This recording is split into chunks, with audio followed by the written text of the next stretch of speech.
Selamat sore Bapak Ibu yang terkasih dalam Tuhan Yesus Kristus. Apa kabar? Ya, walaupun cuaca sepertinya kurang bersahabat dan menghambat perjalanan kita ke tempat ini, ya saya sendiri juga ya harus basa-basan dan juga beberapa jemaat kita yang lain. Tapi itu tidak mengurangi semangat kita untuk beribadah, amin. Itu tidak membuat kita undur, membuat kita jadi malas beribadah. Apa justru tantangan-tantangan seperti ini boleh kita nikmati sebagai bagian bagaimana kita terus mengasihi Tuhan. Mari kita akan siapkan hati dan pikiran kita untuk masuk dalam ibadah kita sore hari ini. Kita ambil waktu teduh sejenak untuk masuk dalam hadirat Tuhan. Sementara musik berjalan, saya akan bacakan Mazmur 91 dan ini biarlah menjadi berkat untuk kita semua. Mazmur 91, orang yang duduk dalam lindungan yang maha tinggi dan bermalam dalam naungan yang maha kuasa akan berkata kepada Tuhan, tempat perlindunganku dan kubu pertahananku, Allahku yang kupercayai. Sungguh dialah yang akan melepaskan engkau dari jerat penangkap burung, dari penyakit sampar yang busuk. Dengan kepaknya ia akan menudungi engkau, di bawah sayapnya engkau akan berlindung. Kesetiaannya ialah perisai dan pagar tembok. Engkau tak usah takut terhadap kedahsyatan malam, terhadap panah yang terbang di waktu siang, terhadap penyakit sampar yang berjalan di dalam gelap, terhadap penyakit menular yang mengamuk di waktu petang. Walau 1.000 orang rebah di sisimu dan 10.000 di sebelah kananmu, tetapi itu tidak akan menimpamu. Engkau hanya menontonnya dengan matamu sendiri dan melihat pembalasan terhadap orang-orang fasik.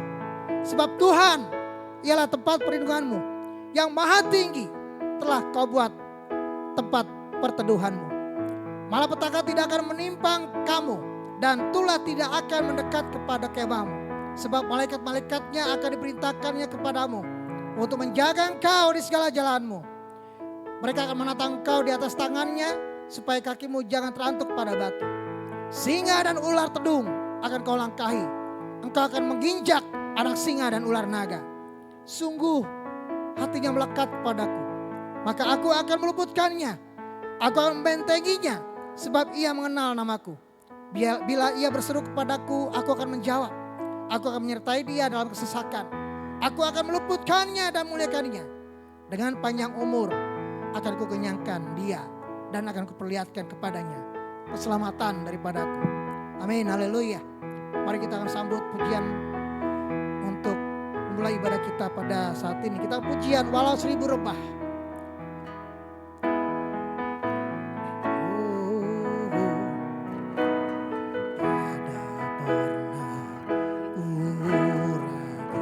Kasih setiamu Tuhan, kasih setiamu di setiap waktu dalam hidupku. Tak pernah kau tinggalkan, meski langit tampak suram.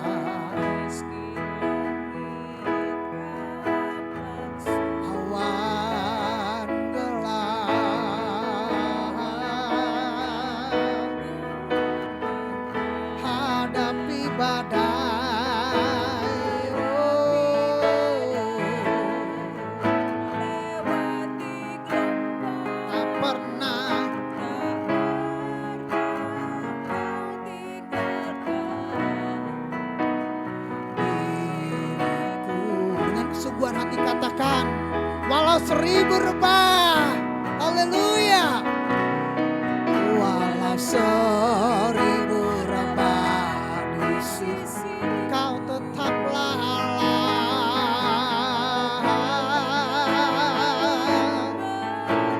Walau 10.000, walau 10.000,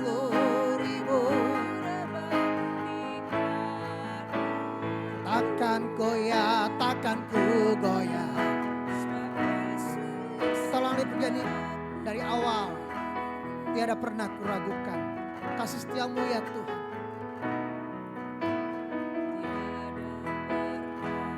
Tiada pernah kami ragukan kasih-Mu ya Tuhan. Karena Engkau adalah setia buat kami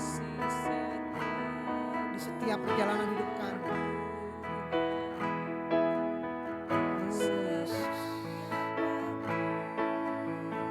Dalam hidupku tak pernah Kau tinggalkan.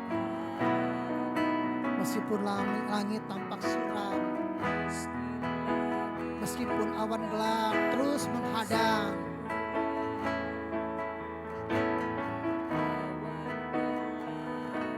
kami siap hadapi badai ya Tuhan.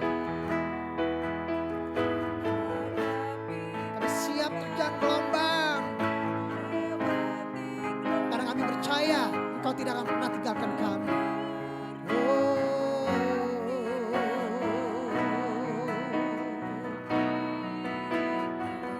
Semua dengan kesungguhan hati katakan, walau 1000 rebah, haleluya.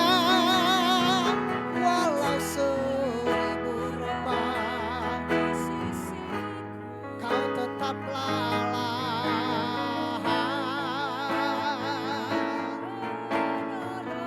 Walau 10.000, walau 10 di tanganku,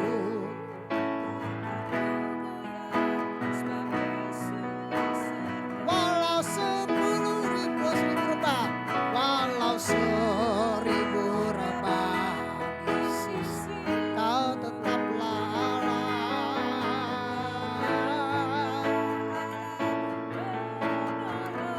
Walau 10.000, walau 10.000 rebah di kau, takkan ku goyah, takkan ku goyah,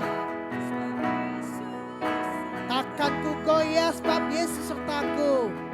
Takkan ku goyah sebab Yesus sertaku. Takkan ku goyah, takkan ku goyah sebab Yesus sertaku.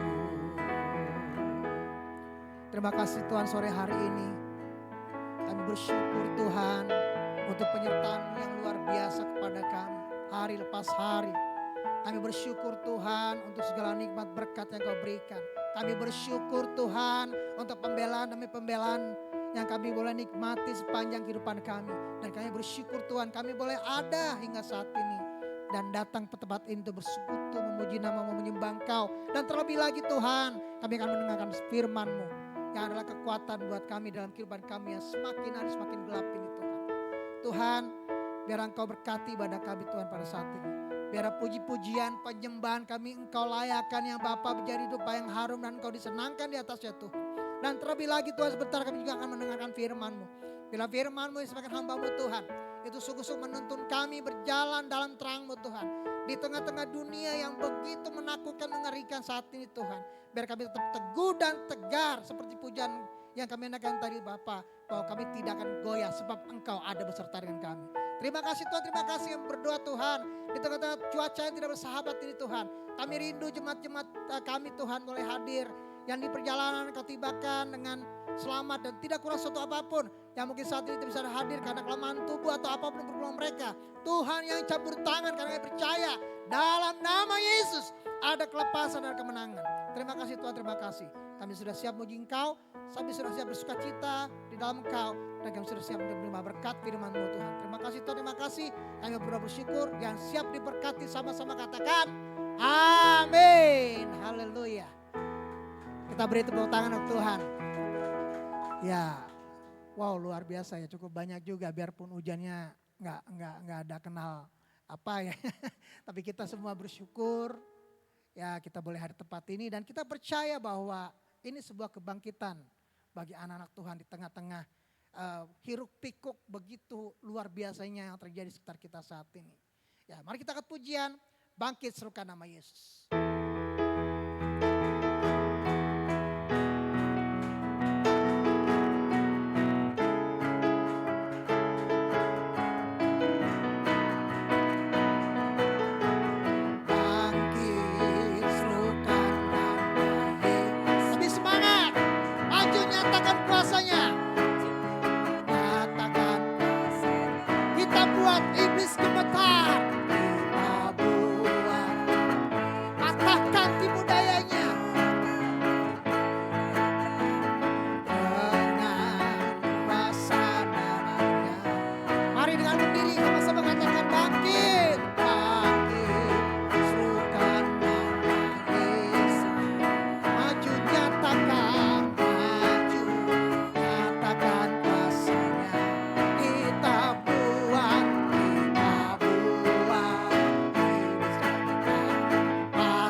saya juga kedinginan kena hujan tadi. Ya Bapak Ibu, ya dalam beberapa hari ini kita benar-benar dibuat sakit kepala dengan kabar-kabar kanan kiri kita yang kuncinya kita dihebohkan, diributkan dengan oplosan. Ya kan? Dengan oplosan, bensin oplos, juga mulai ada desa beras oplos, semua oplos. Tapi saya percaya di sini kita semua jangan sampai kena iman oplos ya kan. Iman kita bukan iman oplosan. Bilang kanan kiri ya, iman kita bukan iman oplosan. Iman kita iman yang teguh, iman yang kuat. Amin. Apapun yang terjadi kanan kiri kita percaya Tuhan selalu beserta dengan kita. Amin. Dia selalu membela kita, dia memberikan kemenangan demi kemenangan buat kita. Amin. Baik, kita akan pujian Kaulah Kuatku. Meskipun ada musuh depan kita, rintangan menghadang, kita tahu kita kuat karena Dia, Yesus namanya. Haleluya.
Luar biasa.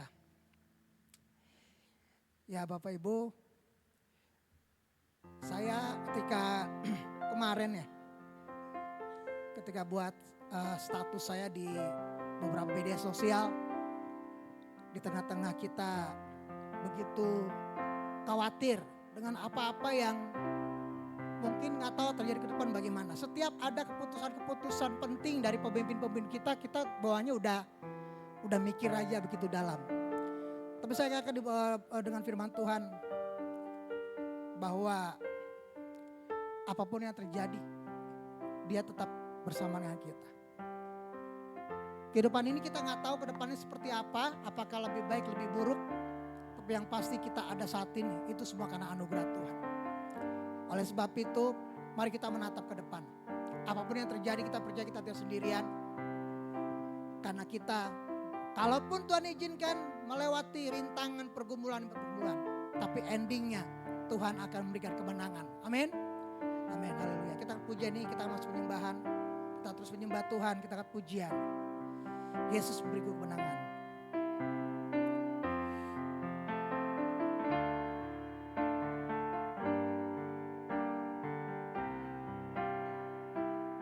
Ku tidak takut sebab Kau sertaku.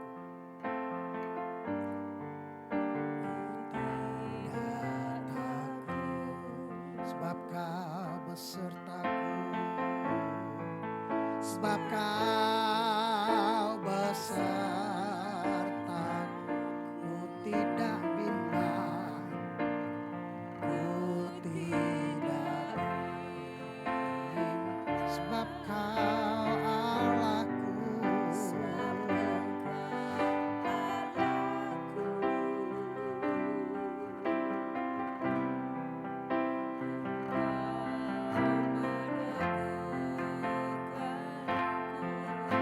bahkan menolongku, bahkan menolongku. Kau batu karang ya Tuhan, Engkau Yesus Tuhan. Yesus, Yesus menolongku,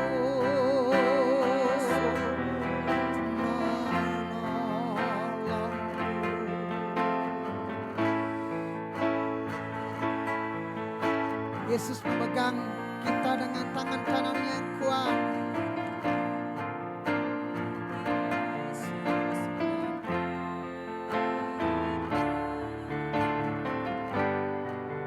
Kemenangan, Yesus memegang tanganku.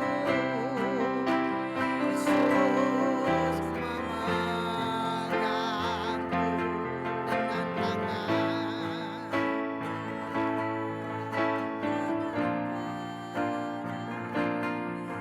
Yesus memberiku kemenangan.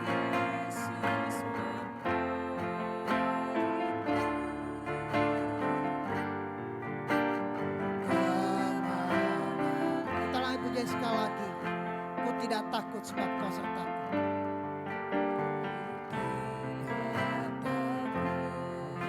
Sebab Kau besertaku, sebab Kau besertaku, ku tidak bimbang, ku tidak bimbang, sebab Kau Allahku.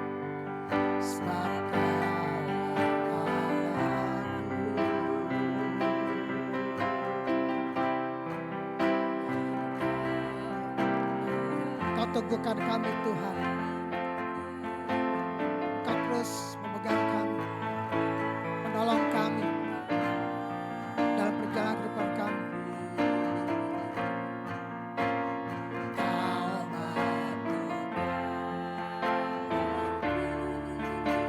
Yesus Tuhan, Yesus memegangku, Yesus memegangku dengan batu karang, dengan tangan kananmu.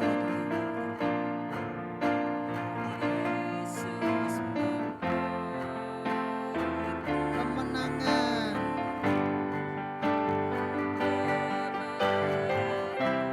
Yesus memegangku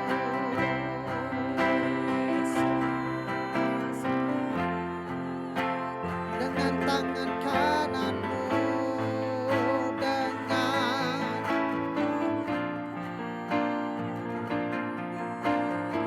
Yesus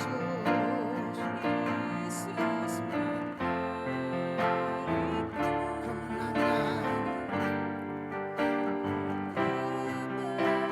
Mari kita sembah Tuhan. Haleluya, haleluya.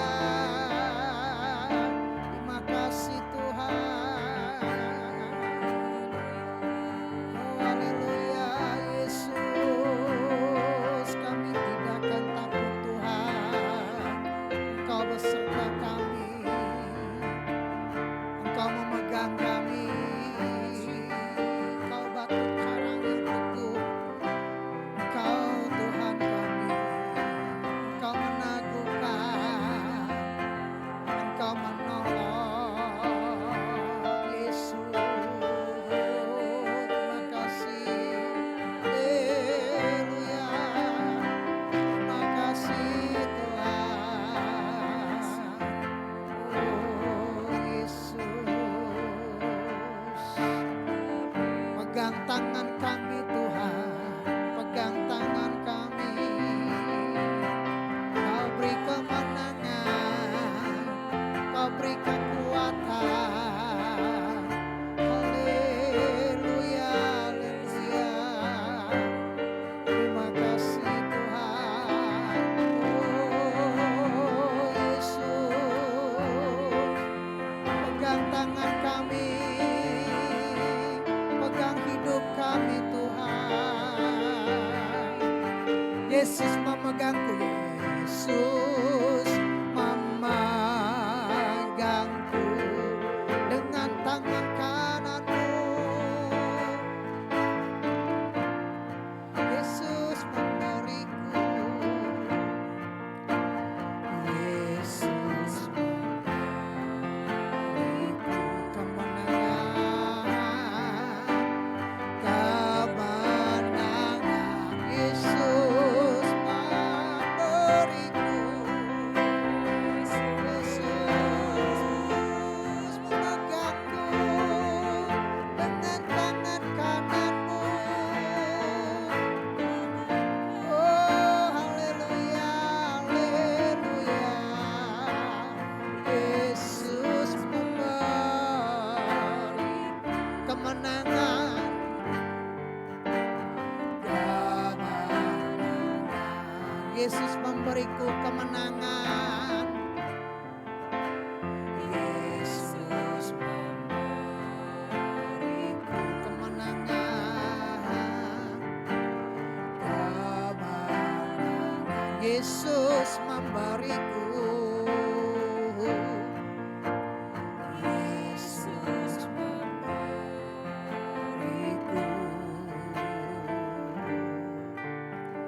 kemenangan.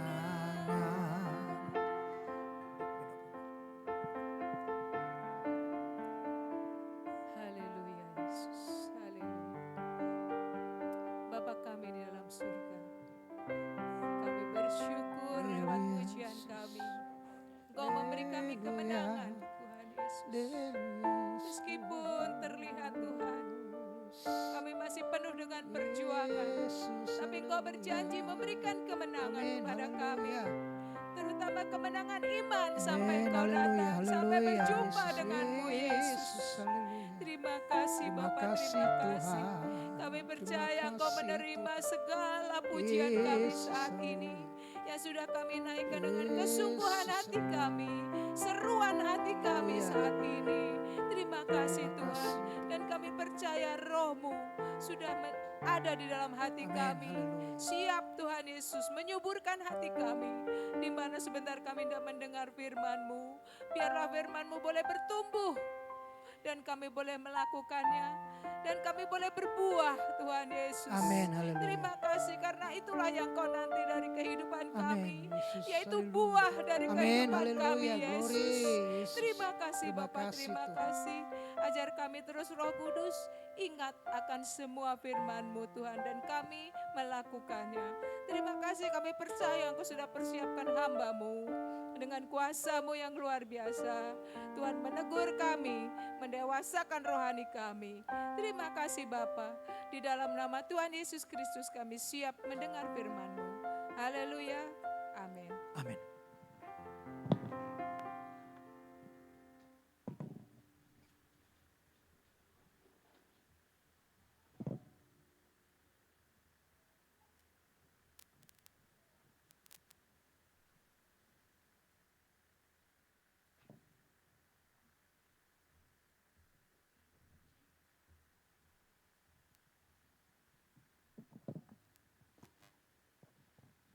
Puji Tuhan, Bapak Ibu terkasih dalam Kristus, kita bersyukur buat kesempatan indah yang Tuhan beri kepada kita.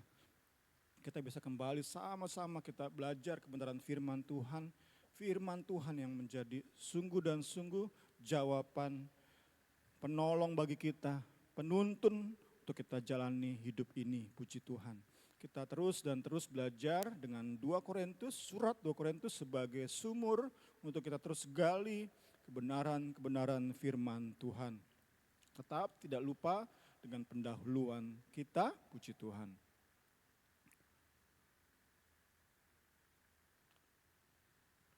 Dalam PB nggak ada lagi pemisahan, apalagi penggolongan kaum awam dan rohaniawan. Kita semua direkrut oleh Allah lewat pemberian Roh Kudus dalam hidup kita. Kemudian kita mengandalkan Kristus dan karya salibnya.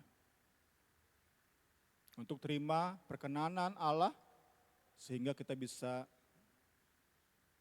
melayani, bisa menjadi berkat dengan keyakinan bahwa Allah memakai kita.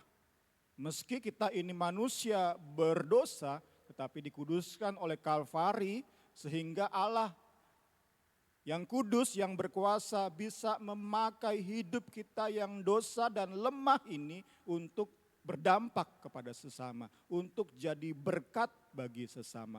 Sekali lagi kita yakin bisa jadi berkat karena Yesus sudah mati bagi kita. Next. Roh Kudus andalan kita untuk bisa membuat hidup sesama diubahkan. Tentu dimulai dari orang-orang terdekat kita. Kita rindu ada hidup yang diubahkan. Puji Tuhan.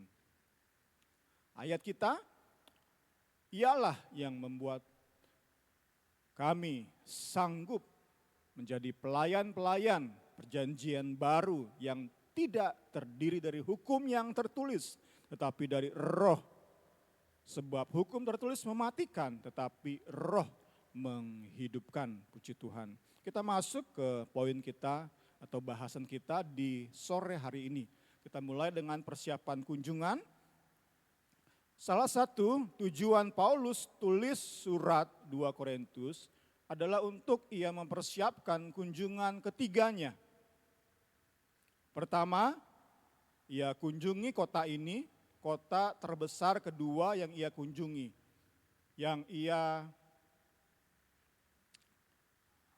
kunjungi dalam pelayanannya, yang pertama paling besar adalah kota Roma, kedua adalah kota Korintus.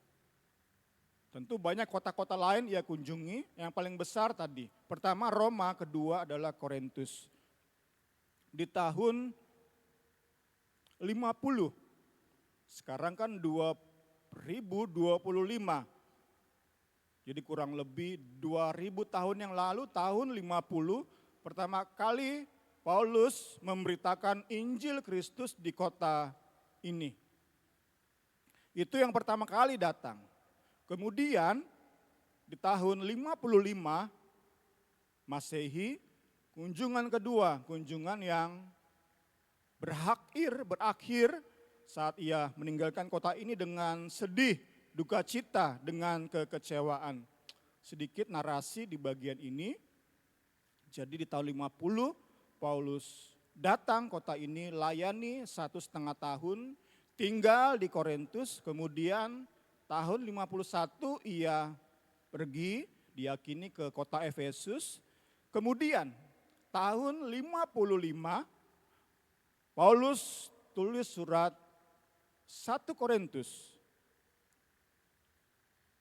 Nah, tanggapan jemaat Korintus terhadap surat ini mengecewakan. Karena itulah Paulus lakukan kunjungan mendadak, lakukan inspeksi mendadak ke kota ini. Itulah kunjungan kedua. Karena dengar kabar surat yang ia tulis yaitu surat 1 Korintus itu ditolak oleh jemaat Korintus. Jadi kita bisa bayangkan hanya berselang maksimal 5 tahun. Sebuah jemaat yang lahir lewat Rasul Paulus, rasul yang hebat, ternyata kemudian sudah sesat. Hanya 5 tahun sudah bisa membuat sebuah gereja menjadi gereja yang sesat, gereja yang menolak rasulnya, gereja yang menolak pendirinya. Jadi sekali lagi, tulis surat 1 Korintus sampai tentu lewat utusan, sampai surat ini dibacakan di tengah-tengah jemaat Korintus, dengar ternyata nasihatnya nggak digubris. Datanglah Paulus ke kota ini dan pada kunjungan kedua ini tetap ditolak oleh jemaat Korintus. Paulus coba masih berbelas kasih, bersabar terhadap dosa jemaat ini, tetapi mereka malah ngelunjak. Sehingga sekali lagi berakhir dengan kekecewaan. Itu kunjungan kedua. Next, untuk kunjungan ketiga, Paulus nggak mau lagi berakhir dengan kekecewaan. Karena itulah dia tulis surat 2 Korintus, sehingga saat ia sampai ke kota ini untuk kunjungan ketiga, masalah beres. Karena itu ia perlu membereskan beberapa hal, termasuk diantaranya adalah dosa yang dilakukan beberapa jemaat. Ini yang perlu dibereskan oleh Paulus lewat suratnya. Kita lihat ayatnya. 2 Korintus 13 ayat 1 sampai 2. Ini adalah untuk ketiga kalinya aku datang kepada kamu. Baru dengan keterangan 2 atau 3 orang saksi suatu perkara sah. Kepada mereka yang di masa yang lampau berbuat dosa dan kepada semua orang lain, telah kukatakan terlebih dahulu. Dan aku mengatakannya sekali lagi. Sekarang pada waktu aku berjauhan dengan kamu. Tepat seperti pada waktu kedatanganku kedua kalinya. Bahwa aku tidak akan menyayangkan mereka pada waktu aku datang lagi. Jadi kita lihat lewat ayat ini. Rasul Paulus next itu sungguh rindu. Kunjungan yang ketiga itu berakhir dengan sukacita. Nggak ada lagi duka cita, kekecewaan, penolakan. Karena itu Paulus minta beberapa jemaat yang ia telah tegur setidaknya 2 kali untuk sungguh-sungguh bertobat sebelum ia sampai ke jemaat ini.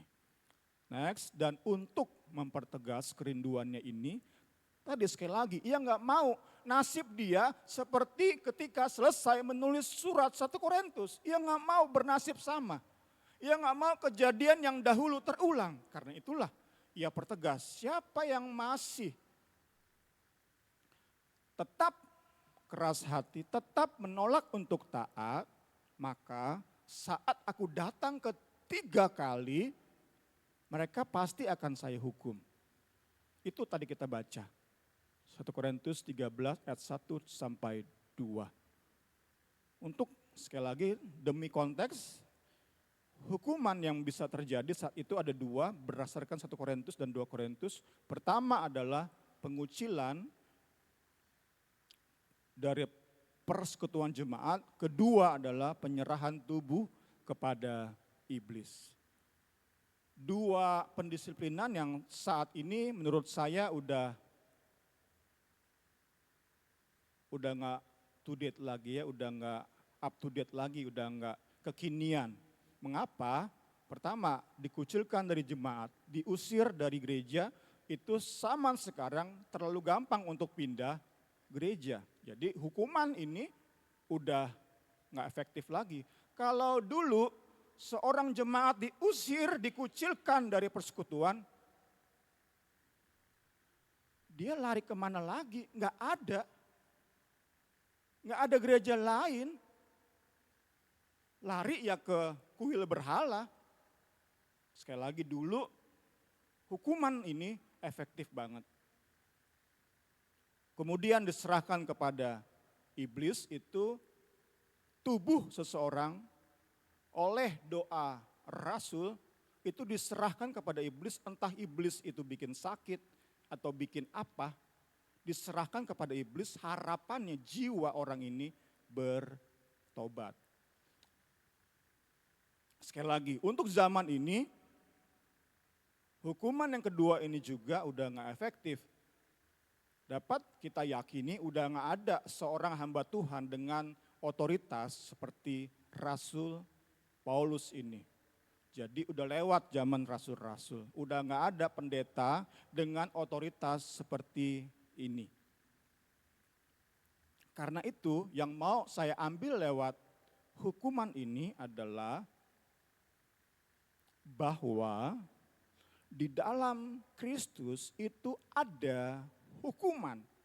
Kita seringkali terbuai dengan Kristus itu anugerah, Kristus itu penuh kasih. Tetapi lewat bagian ini, meski sekali lagi bentuk penghukuman, bentuk pendisiplinan ala Paulus itu udah nggak ada lagi di zaman sekarang. Tetapi kita mau ingat, oh ternyata ada hukuman juga ya. Jangan kita anggap enteng, jangan kita anggap enggak ada. Kita mau sama-sama eling, sadar, aware saat firman Tuhan datang kepada kita, Injil yang murni kebenaran sejati itu datang kepada kita dan menegur hidup kita, terus kita tetap mengeraskan hati, maka sesungguhnya kita sedang berada di bawah hukuman Kristus, kita sedang menanggung hukuman Kristus. Entah bentuknya apa, mungkin nggak se-ekstrim zaman Paulus. Tetapi menurut logika yang kita baca lewat ayat ini, orang yang terus mengeraskan hati pasti hukuman Kristus ditimpakan atas orang ini. Setiap dari kita yang sudah belajar kebenaran, dengar khotbah, dan itu menegur kita, tetapi kita mengeraskan hati, ada bentuk-bentuk hukuman yang kita perlu sadar. Kita perlu sadar. Bagian ini kita mau sadar sama-sama, kita perlu ingat sama-sama, ada hukuman bagi orang yang 2-3 kali diperingatkan tetap nggak mau berubah. Itu yang kita mau tegaskan di bagian ini. Kita masuk ke bagian selanjutnya. Apa maksud Paulus datang dengan hukuman? Maksud pendisiplinan. Hukuman ini akan menjadi bukti bahwa Paulus dipakai oleh Kristus. Bahwa Paulus diutus oleh Kristus. Bahwa Kristus hadir menyertai pelayanan Paulus. Bahwa Yesus Kristus memberi otoritas kepada Rasul Paulus. Sehingga jemaat bisa disadarkan bahwa Yesus itu bukan hanya sabar dan lemah lembut, tetapi Yesus pun, Kristus pun berkuasa untuk menghukum setiap orang yang mempermainkan anugerahnya. Kita baca ayatnya. Karena kamu ingin suatu bukti bahwa Kristus berkata-kata dengan perantaraan aku.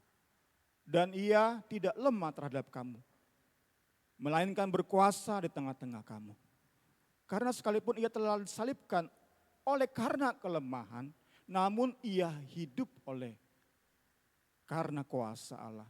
Memang kami adalah lemah di dalam dia, tetapi kami akan hidup bersama-sama dengan dia untuk kamu karena kuasa Allah.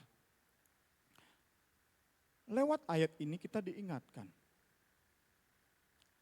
Kelemah lembutan Kristus, kesabaran Kristus dalam menerima kita apa adanya, dalam memproses hidup kita, dalam mengampuni dosa kita.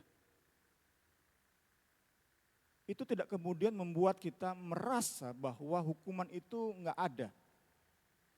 Kemudian kita menganggap sepi, menganggap remeh hukuman Kristus.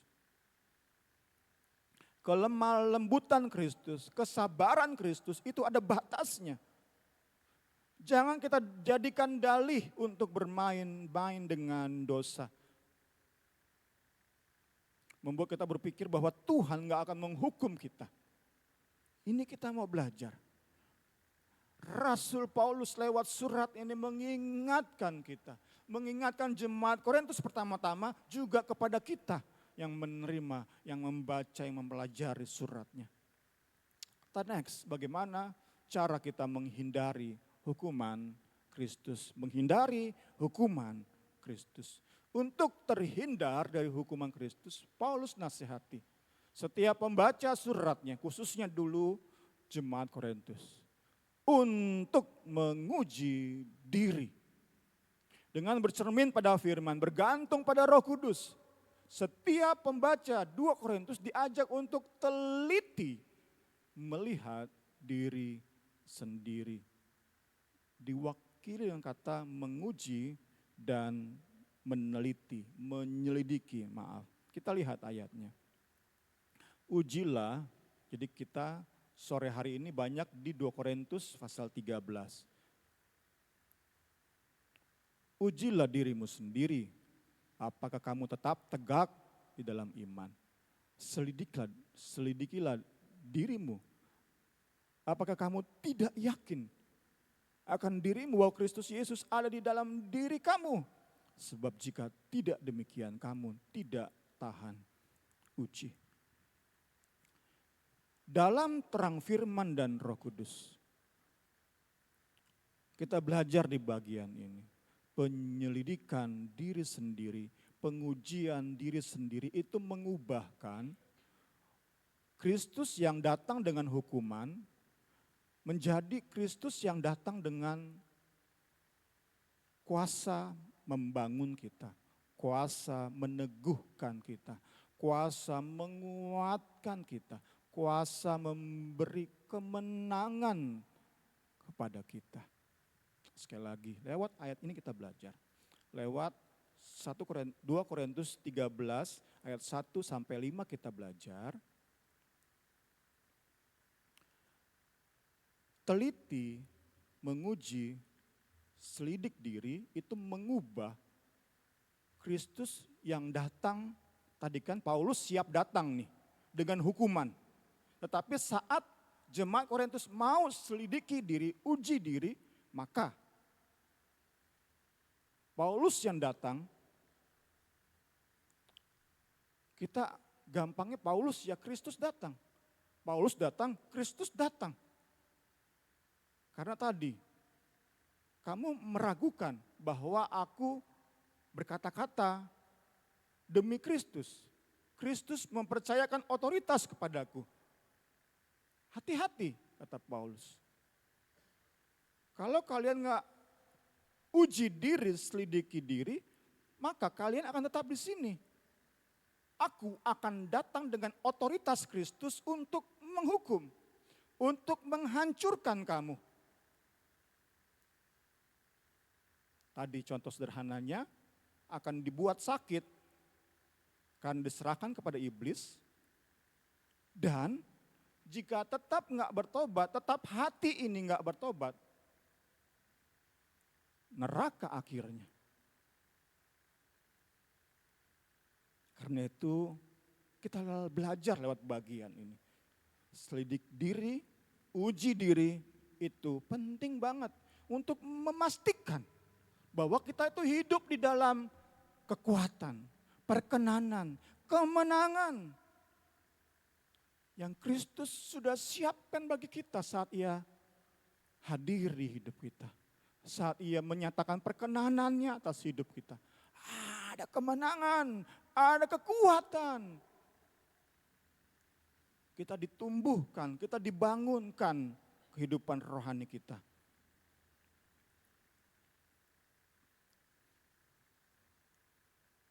Dalam bercermin diri dan menguji diri serta menyelidiki diri, kuasa kelemahan Kristus itu sifatnya bukan menjatuhkan penghukuman lagi, tetapi membangun, menguatkan.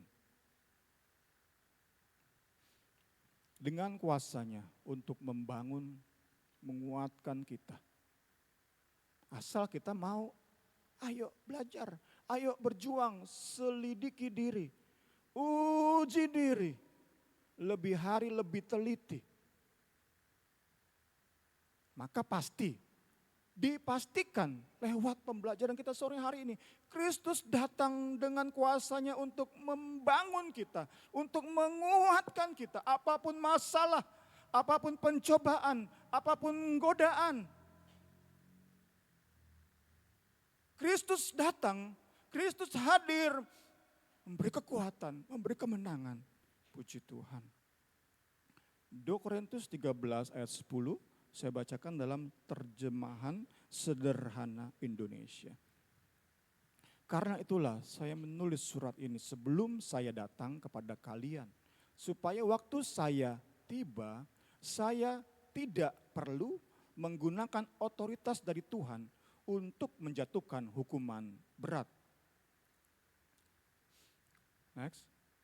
Otoritas itu diberikan kepada saya untuk menguatkan keyakinan kalian, bukan menghancurkan.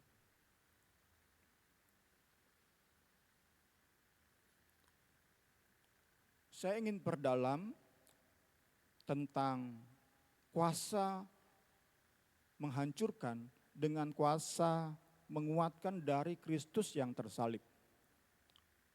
Ini yang menjadi fokus kita di sore hari ini. Kita mau merenungkan bersama, membandingkan Kristus datang dengan kuasa penghukuman dengan Kristus datang dengan kuasa yang membangun dan menguatkan. Kuncinya uji dirimu sendiri, selidiki dirimu sendiri. Saya mau gunakan 2 ayat di 1 Korintus untuk membandingkan kuasa ini. Kuasa menghukum sama kuasa menghancurkan. Kita mau perdalam lewat bantuan 1 Korintus pasal 10 ayat 12 sampai 13. Orang yang menyangka dirinya berdiri teguh, hendaklah berhati-hati. Jangan sampai ia jatuh. Itu ayat 12. Ayat 13, setiap cobaan yang saudara alami adalah cobaan lazim dialami manusia. Tetapi Allah setia pada janjinya. Ia tidak akan membiarkan saudara dicoba lebih daripada kesanggupanmu. Pada waktu saudara ditimpa oleh cobaan, ia akan memberi jalan kepadamu untuk menjadi kuat. Supaya saudara dapat bertahan. Puji Tuhan. Lewat ayat ini saya ingin bagi ke 2 bagian. Bagian pertama adalah bagi setiap orang tadi di posisi ini yang melalui lewat pengujian diri, penyelidikan diri. Di posisi ini tadi yang tetap mengeraskan hati. Bagi orang-orang yang malas mencermati diri, Kristus akan hadir dengan kuasa penghukuman. Kejatuhan, kehancuran menanti setiap orang yang gak mampu menyadari kehadiran dosa di hidupnya. Karena malas tadi, enggan menguji diri, enggan mengoreksi diri, enggan belajar firman lebih dalam lagi untuk bisa bercermin di depan firman. Nganggap semua biasa-biasa saja, hidup saya oke-oke aja. Ini menjadi masalah bagi kita. Kita mau belajar sore hari ini, ini menjadi masalah, sumber masalah bagi kita. Saat kita nggak mau rajin mengoreksi diri. Kita mau terus bercermin pada firman, belajar dan belajar firman, sehingga hari ke hari kita makin sadar begitu banyaknya dosa kita yang harus dibenahi. Karena nggak ada kita yang sudah sempurna. Kalau sudah sempurna kita sudah diangkat ke surga. Kita masih terlalu banyak dosa. Tetapi kenapa kita nggak sadar kita banyak dosa? Karena kita nggak mau uji diri. Kita nggak mau bercermin pada firman. Itu yang membuat kita merasa oke-oke aja dengan hidup ini. Paulus katakan orang yang merasa kuat, menyangka bisa teguh berdiri, hati-hati. Siap-siap jatuh. Ada yang contoh-contoh ekstrim. Orang sudah ngelihat kita banyak banget dosanya. Udah ngomongin kita karena terlalu banyak dosa kita. Kita gak sadar. Itu tingkat ekstrim. Tetapi ada orang yang memang dianggap orang lain hidupnya benar.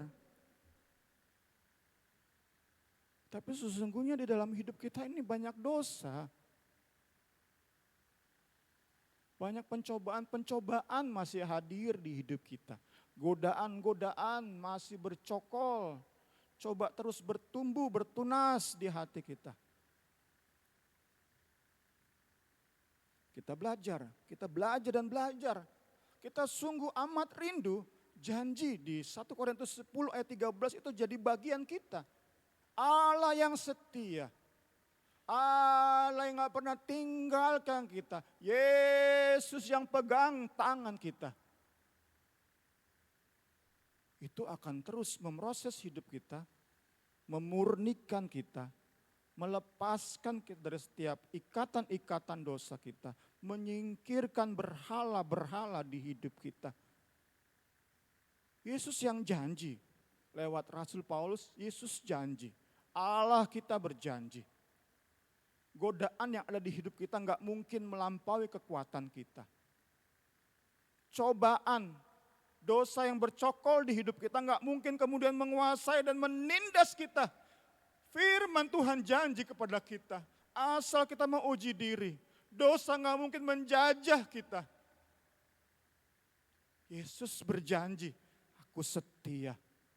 Pencobaan apapun nggak akan melampaui kekuatanmu. Saat engkau udah nggak mampu, aku akan beri jalan keluar, beri kemenangan atas dosamu. Ada saat-saat di mana kita lemah, nggak berdaya hadapi dosa. Godaannya begitu berat, tapi ada titik tertentu Allah akan segera menolong.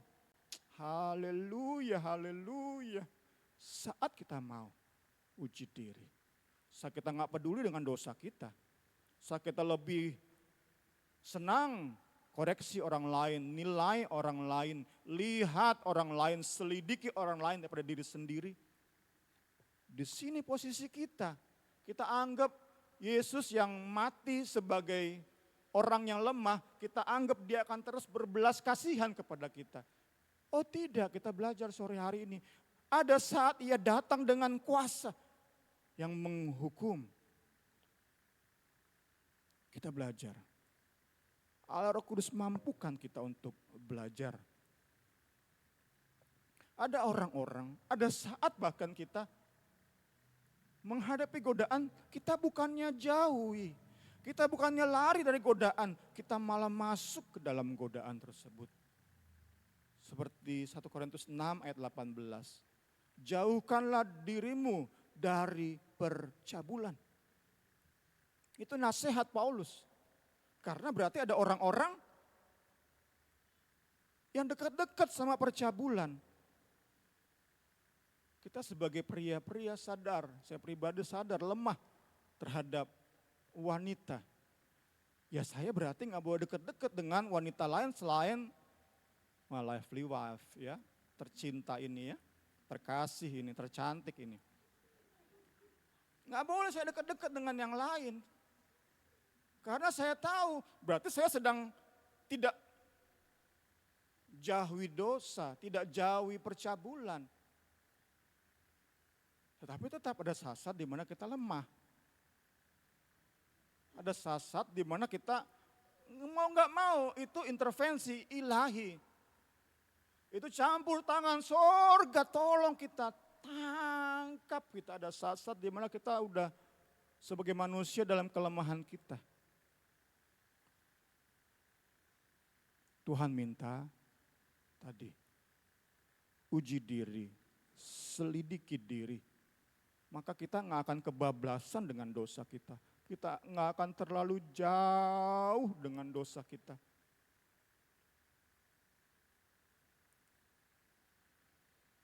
Kita masih dalam kelemahan kita. Saat saya contohnya bermain medsos, TikTok, itu gairahnya lebih besar tuh daripada baca firman-Nya. Gimana Ibu Rini? Cocok nggak? Kalau main TikTok, waduh gairahnya tuh ya. Kalau baca firman, gairahnya langsung mentok ke bawah ya. Itu kan masalah itu. Itu kan dosa berarti ya. Masih ada di hidup kita itu.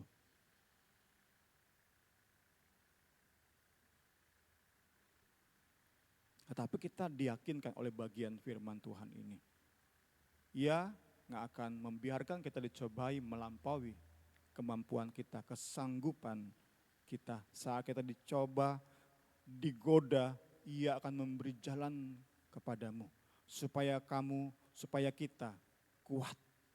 Supaya kita dapat bertahan. Selanjutnya tentu, tadi bagi orang yang malas, sekarang bagi orang yang rajin menguji diri, maka Kristus yang tersalib itu hadir dengan kuasa menguatkan. Puji Tuhan, pencobaan dan dosa tidak membawa kita kepada kehancuran. Dengan kasih dan setianya, ia pasti menolong. Next, karena apa? Karena Kristus telah disalib di dalam kelemahan. Sehingga ia bisa bersimpati kepada kita dalam pergumulan kita melawan dosa. Kalau Yesus kayak bisa bersimpati dengan kita dalam pergumulan kita, udah lama kita dibuang ke neraka, ditendang sama Kristus. Tetapi karena ia pun sudah mengalami godaan, tentu kita percaya Yesus selalu menang. Saat ia dicobai oleh iblis, setelah ia puasa 3 kali cobai oleh iblis, ia selalu menang. Tentu pada saat ia digantung di Kalvari, iblis masih mencobai dia. Turun dari salib, turun Yesus, kamu bisa Yesus. Ia selalu menang. Tetapi ia saat hadapi semua itu dalam kelemahannya sebagai manusia. Dalam kelemahannya sebagai manusia. Karena itulah ia bisa bersimpati, mengerti kelemahan kita sebagai manusia. Itu memberi jaminan kepada kita bahwa Allah gak mungkin membiarkan kita dicobai melampaui kesanggupan kita. Ada isu yang cukup mengemuka di medsos 2-3 minggu lalu, perdebatan apakah orang yang bunuh diri itu Kristen sejati atau enggak, masuk neraka atau masuk surga.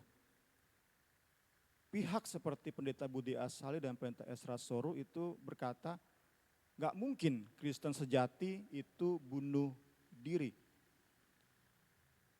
Tetapi seperti Pendeta Muriwali berkata, hidup ini terlalu kompleks. Kita gak bisa dengan mudahnya menghakimi seseorang yang bunuh diri pasti masuk neraka. Ini perdebatan yang saya percaya gak mungkin habis. Salah satu ayat yang digunakan oleh pihak yang berkata gak mungkin Kristen sejati itu sampai bunuh diri, ayat ini. Kita pasti diberi kesanggupan. Penderitaan seberat apapun, sakit hati sedalam apapun, gak mungkin melebihi kemampuan kita. Godaan dosa semenarik apapun, gak mungkin melampaui kesanggupan kita menolaknya. Mungkin kita sempat sedetik, 2 detik ditangkap oleh dosa, tetapi kemudian kita bisa berkata, no. Kemudian kita menjauh.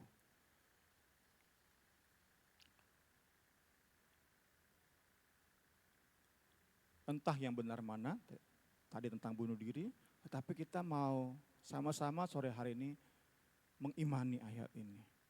Menjadi bagian kehidupan kita. Kuncinya adalah uji diri, rajin selidiki diri, itu kuncinya yang kita mau sama-sama pegang, sehingga kita bisa berpegang pada keyakinan seyakin-yakinnya, dimanapun posisi kita saat ini, bergumul tentang apa, kita akan melangkah maju. Haleluya. Yesus sabar kepada kita, ia mengerti kita. Ia paham kelemahan kita. Tapi kita diberi keyakinan. Ia gak akan membiarkan kita terus begini. Ia akan membuat kita melangkah sedikit demi sedikit. Setapak demi setapak. Tetapi Yesus yang memberi kesanggupan kepada kita. Untuk menang atas dosa-dosa kita. Atas cobaan-cobaan kita. Tapi sekali lagi, pengalaman langkah demi langkah dibersihkan dari dosa, itu hanya untuk orang-orang yang rajin menguji diri. Kalau orang-orang yang di posisi ini merasa, setelah saya pikir-pikir saya nggak ada dosa yang berat kok. Hidup saya benar-benar aja. Wah, itu parah. Itu parah Bapak Ibu Saudara-saudari. Itu yang saya sama-sama kita para pemimpin pengen terhindar dari itu. Seluruh jemaat terhindar dari pemikiran semacam itu. Kita mau lihat diri kita masih terlalu banyak dosa yang perlu dibereskan. Sama-sama kita mau lihat diri seperti itu. Allah Roh Kudus yang menolong kita. Allah Roh Kudus. Jangan sampai di tengah kita ada orang-orang berpikir hidup saya sudah cukup baik. Dalam nama Yesus, dalam nama Yesus. Puji Tuhan, puji Tuhan. Bagian-bagian terakhir, kita lihat dulu ayatnya. Sebab imam besar yang kita punya, bukanlah imam besar yang tidak dapat turut merasakan kelemahan-kelemahan kita. Sebaliknya, sama dengan kita, ia telah dicobai, hanya tidak berbuat dosa. Sebab itu, marilah dengan penuh keberanian menghampiri tahta kasih karunia. Supaya kita menerima rahmat dan menemukan kasih karunia. Untuk mendapat pertolongan kita pada waktunya. Puji Tuhan. Kita akhiri dengan paragraf yang mewakili kerinduan kita untuk bermisi. Karena kita sadar hidup kita masih bergumul dengan dosa, maka dalam kita bermisi kita dapat menerima siapapun dengan keberadaan mereka seperti apapun. Ini tentu berkait dengan isu-isu sekarang LGBT, gimana kita terima, tanggapi orang yang memiliki orientasi seks sesama jenis, bagaimana hal-hal seperti ini kiranya terus menjadi perenungan kita. Perenungan kita. Untuk bermisi kita harus benar-benar sadar kita ini makhluk berdosa yang sedang diproses di dalam kesabaran ilahi. Kita juga mau terima orang dalam segala kebobrokan mereka. Kita terima mereka apa adanya. Kita bisa menyapa, memberi senyum, bahkan berteman, bersahabat dengan mereka di dalam pengharapan yang kuat. Seperti Kristus terus memulihkan kita, orang-orang yang sedang berdosa ini juga sanggup Kristus pulihkan. Kiranya lewat pembelajaran kita di sore hari ini, apa yang sebelumnya kita lalaikan, itu bisa kita mulai lagi galakan di hidup kita. Kerajinan untuk mencermati diri, kerajinan untuk meneliti diri sendiri, itu menjadi bagian kita. Kita akan sama-sama masuk dalam perjamuan asa yang kudus. Saya undang pemain musik dan singer. Kita kembali akan nyanyikan itu pujian Yesus memegangku dengan tangan kananmu. Puji Tuhan.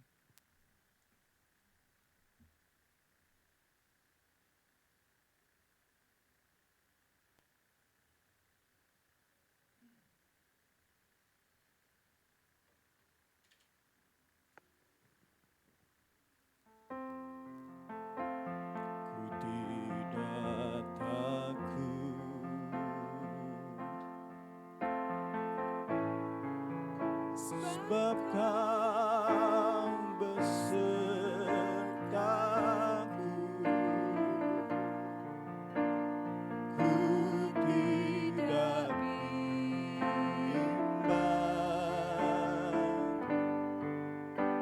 sebab Engkau Allahku.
Amin. Apapun pergumulan kami,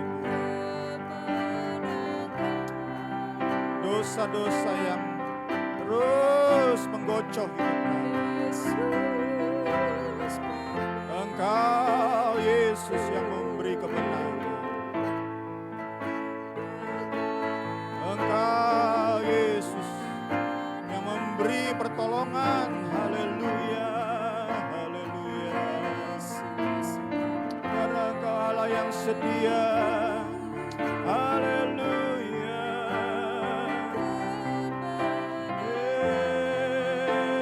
Yesus, kami akan menang. Hidup lebih dari pemenang. Karena Yesus yang menolong kami. Karena Yesus yang memegang tangan kami. Oh haleluya, haleluya. Apapun pergumulan kami, cobaan godaan yang sedang menggocoh kami, Yesus andalan kami. Yesus harapan kami. Kami bergantung kepadamu. Haleluya.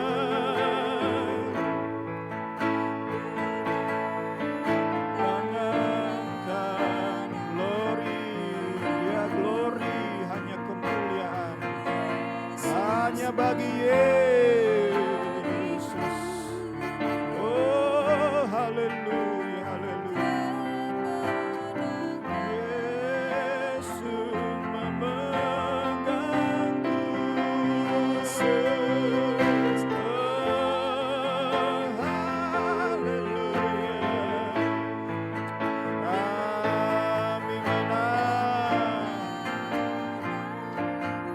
Kami menang, haleluya, haleluya. Dalam peperangan iman kami, haleluya. Dalam pergumulan kami melawan dosa.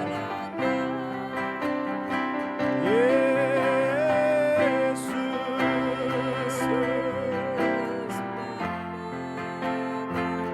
Oh, haleluya, haleluya.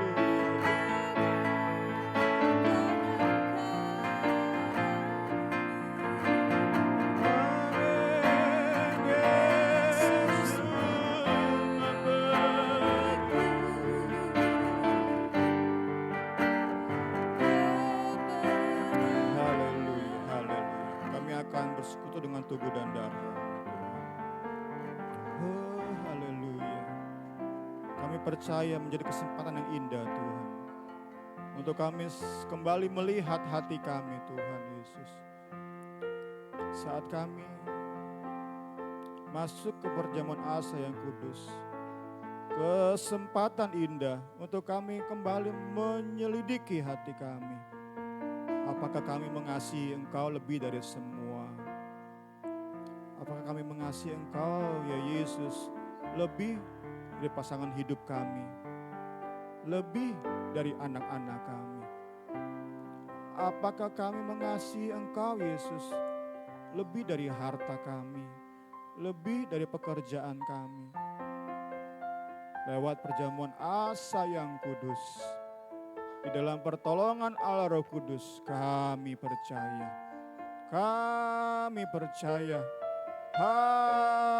Haleluya. Lewat pengujian diri oleh pertolongan Roh Kudus, saat kami bersekutu dengan tubuh dan darah-Mu, berkat-berkat jadi bagian kami. Pertolongan jadi bagian kami, kekuatan jadi bagian kami. Di dalam nama Yesus kami yang akan bersekutu dengan tubuh dan darah-Mu, menyerahkan hati dan pikiran kami. Kami para pelayan-Mu, tolong kami, pakai kami jadi alat-Mu. Yesus.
Cinta-Mu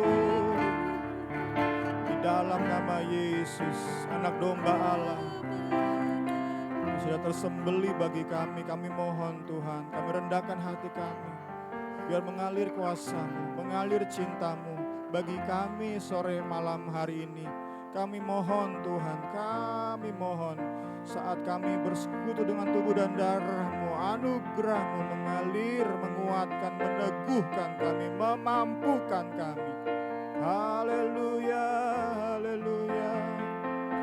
Terima kasih, terima kasih. Terima kasih buat tubuh-Mu. Terima kasih, terima kasih buat tubuh yang tercabik. Haleluya. Engkau berikan bagi kami. Haleluya. Oh, haleluya. Amin. Yesus. Oh, haleluya. Glory.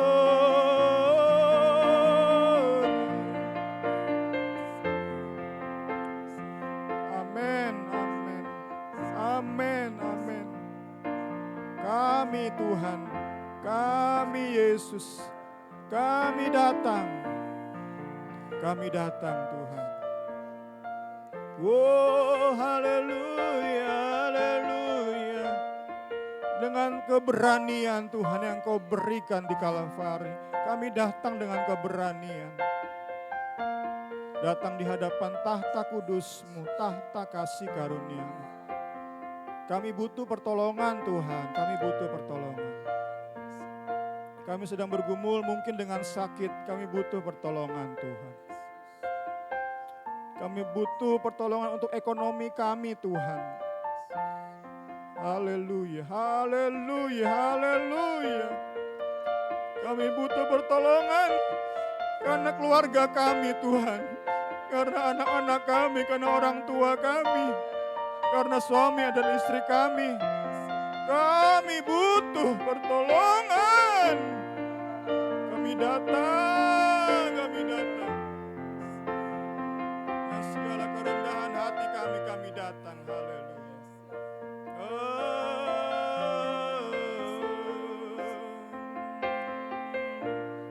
Kami datang Tuhan.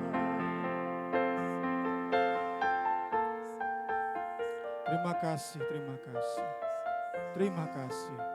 Amin, terima kasih. Sama-sama kita akan baca kebenaran firman Tuhan.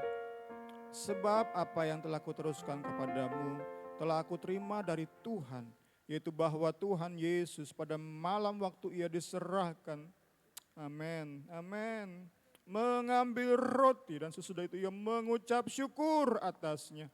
Ia memecah-mecahkan dan berkata, inilah tubuhku yang diserahkan bagi kamu. Perbuatlah ini menjadi peringatan akan aku. Kita makan tubuh Kristus dengan penuh iman di dalam nama Tuhan Yesus Kristus.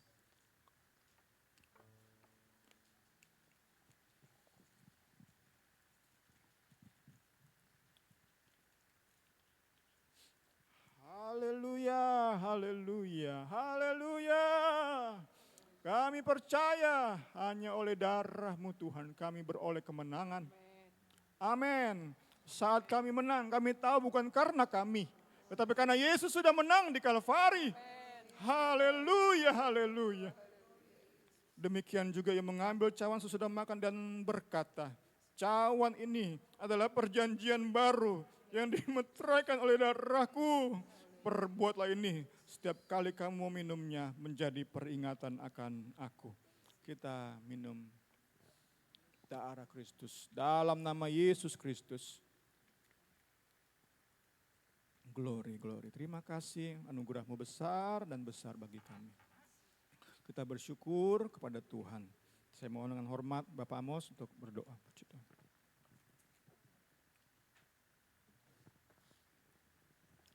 Terima kasih Tuhan Terima Yesus. kasih Tuhan. Haleluya, haleluya. Kami mengucap syukur.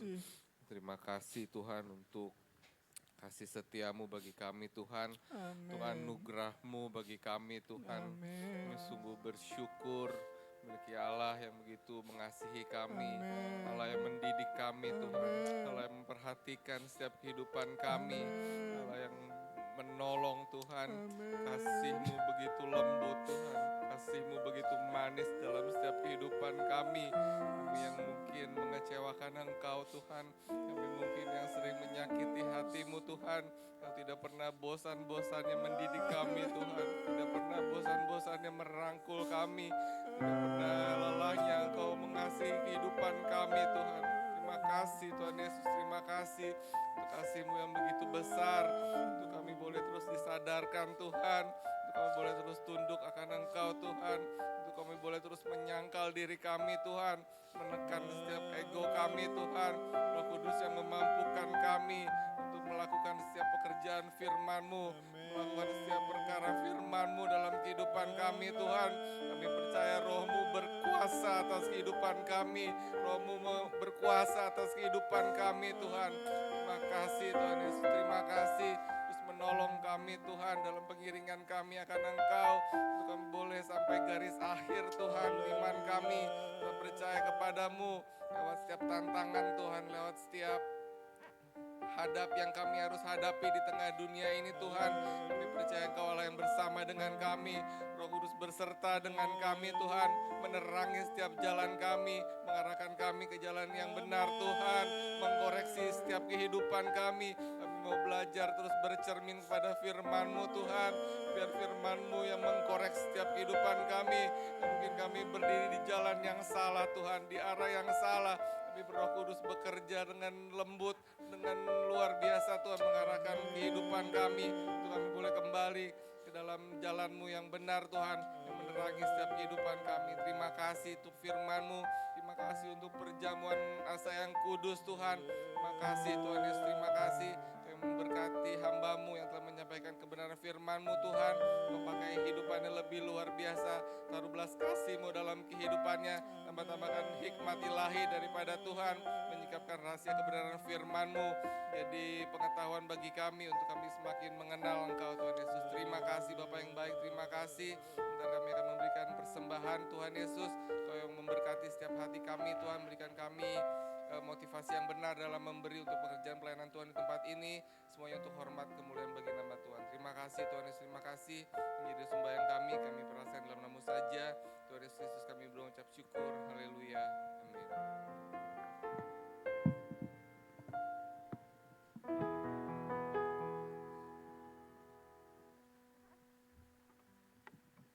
Puji Tuhan, kita akan meresponi firman Tuhan, kita akan memberikan persembahan, kita akan menyanyikan lagu Jangan Lelah.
Pekerjaan Tuhan di tempat ini. Pengumuman Rabu besok kita ada doa puasa kembali. Saya undang terus Bapak Ibu Saudari-saudari datang ke tempat ini, kita sama-sama berdoa di tempat ini jam 6 sore sama-sama.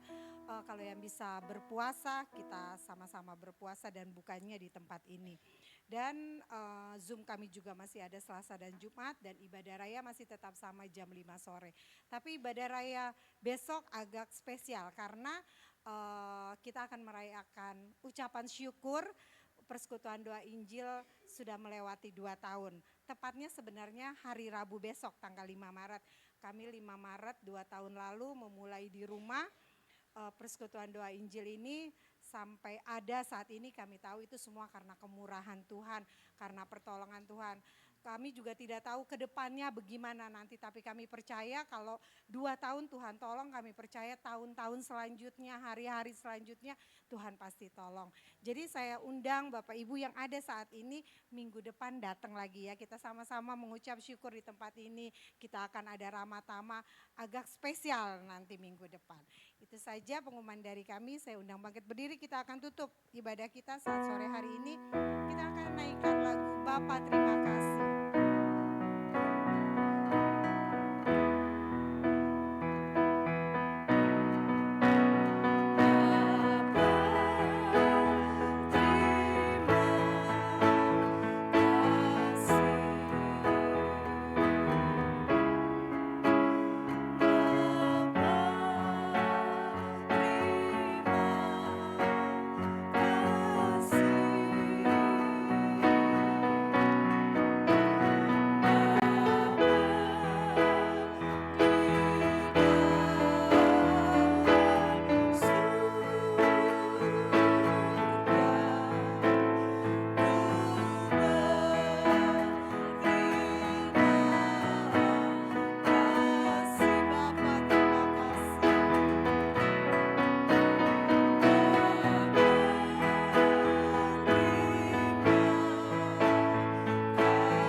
peribadahan kami dari sejak awal pertengahan sampai selesainya.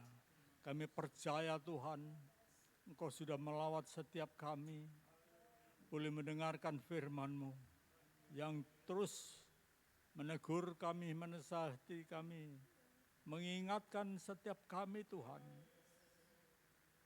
agar kami tidak terpedaya oleh tipu daya iblis yang melemahkan setiap iman kami. Apa yang sudah Tuhan firmankan melalui Rasul Paulus yang pada malam hari ini telah kami dengar.